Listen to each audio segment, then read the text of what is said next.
G'day and welcome to MW Laser. My name's Matthew. Now in this video I'm going to install a stepper driver for the rotary attachment.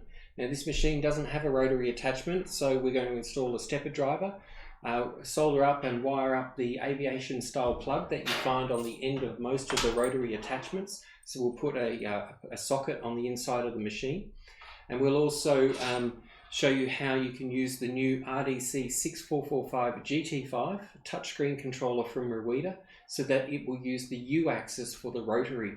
So we don't have to disconnect our Y-axis, we can just leave the U-axis set in our software for the rotary attachment.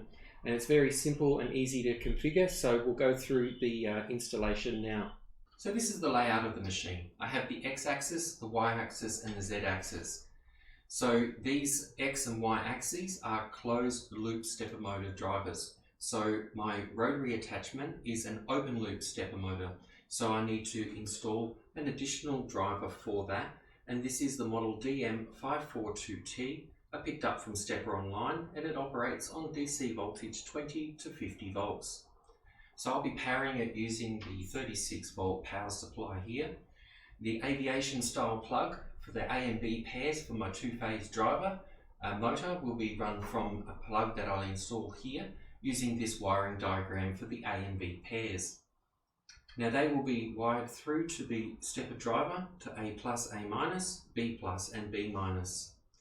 Now this control board I'm using is the RDC6445GT5. It's the new touchscreen model developed by RuiDa in 2020. Now this model does enable rotary for the U-axis. Not all controllers will allow U-axis for rotary, so you want to check with your manufacturing specifications for that. So I'm going to install it and use that U-axis for the rotary attachment. If your controller does not enable rotary on the U-axis, you can still wire it the same way. However, instead of plugging into U-axis, you would have a loose plug sitting here. And then if you wanted to use your rotary attachment, you would turn your machine off, disconnect your Y-axis, plug the new stepper driver into the Y-axis, and then operate your rotary. Then when you want to go back to your normal operation for the gantries, you would have to turn the machine off and put the original plug back in. So check back with me in just a moment. I'm going to do the installation and show you the results.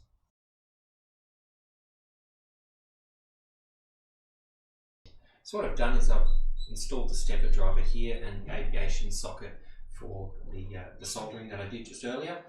And because these cable tracks are full, I'm just running it in this protective conduit, which will run over to our stepper driver here. Now we also need to have some wires for our voltage, which I'm just preparing now, and that will be supplied from the 36 volt power supply. And then I'll also prepare some wires for the connection from the driver through to the control board. So I finished the wiring. We've soldered 4 wires onto the input signal for the rotary attachment, and they're wired through to the stepper driver to the signals A+, A-, B+, B-. We've also got 36 volt and a ground coming from here through to the 36 volt power supply. We've also got these 2 wires here, which is the positive and direction positive. They're the red ones that you can see, and they're connected through to the U-axis positive connection on 5 volt. Now the blue wire here I've got going through to the pulse negative, and the green wire through to direction negative. So that's the wiring done. Now I'm going to connect the rotary attachment and test it out.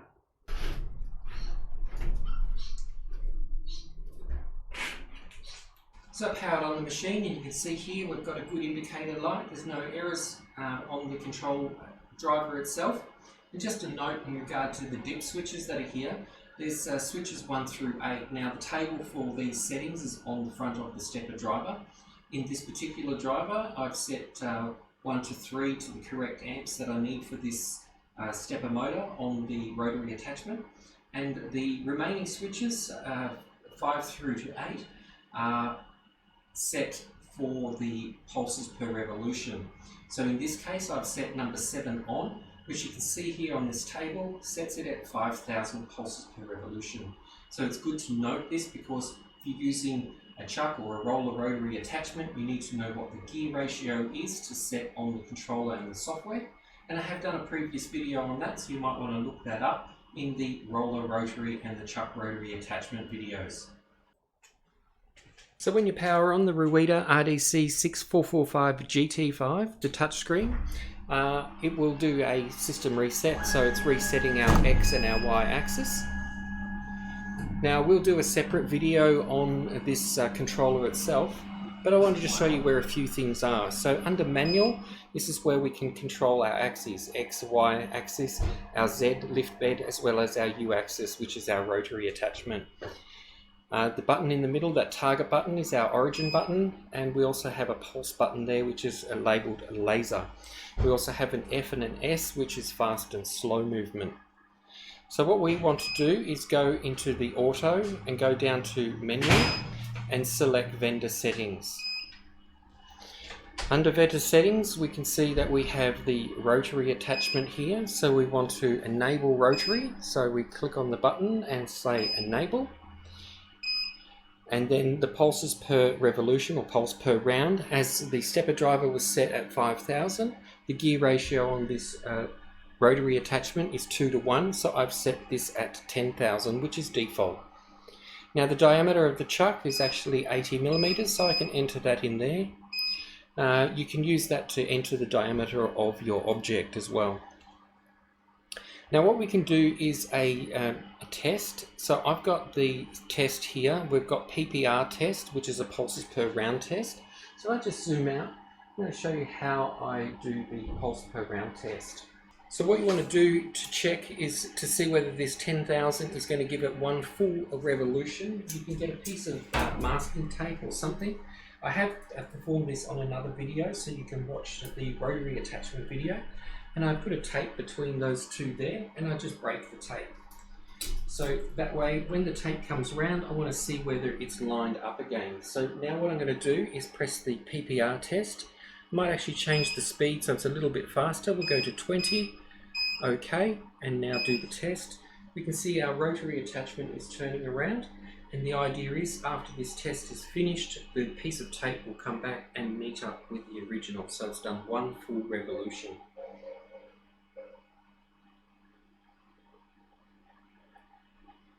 So that's met up exactly, so we know that the pulses per revolution are correct.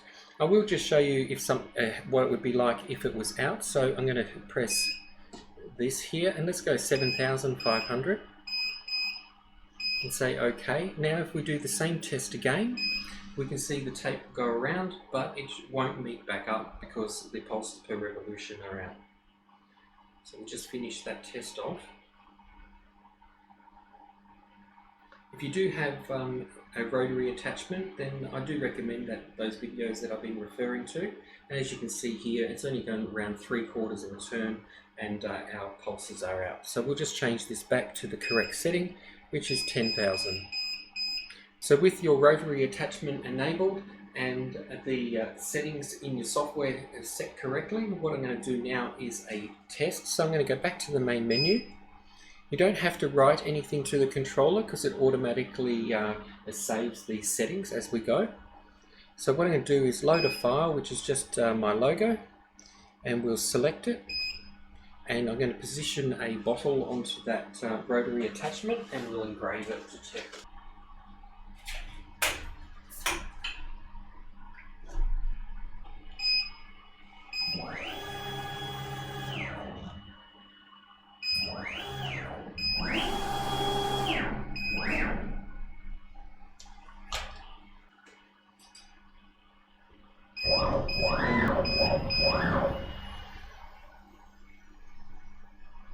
Now I've got it positioned where I want it. I'm going to press the origin button, go back to auto, and we will frame that file.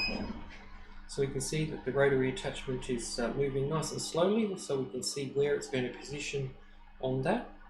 Now the way that I set up my rotary attachments generally is I have the motor closest to where the homing 00 is. So when I position stuff in the laser, I know which way it's going to come out on the machine itself.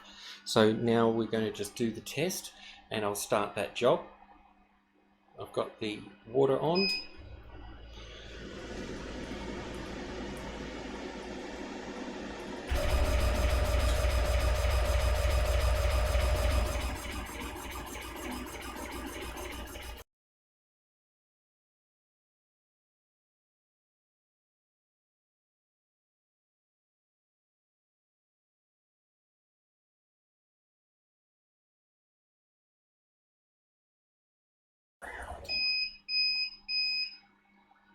So as you can see, we're successfully engraved, and we can still use the x-axis, the y-axis, and the z-axis. So all the 4 axes are working with this setup.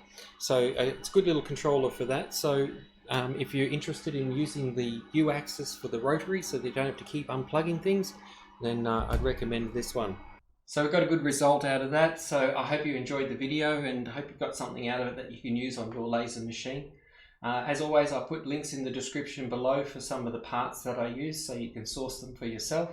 If you like the video, give it a thumbs up, hit the subscribe button and the notification bell to be notified when I release new videos in the future. And until next time, take care. Cheers.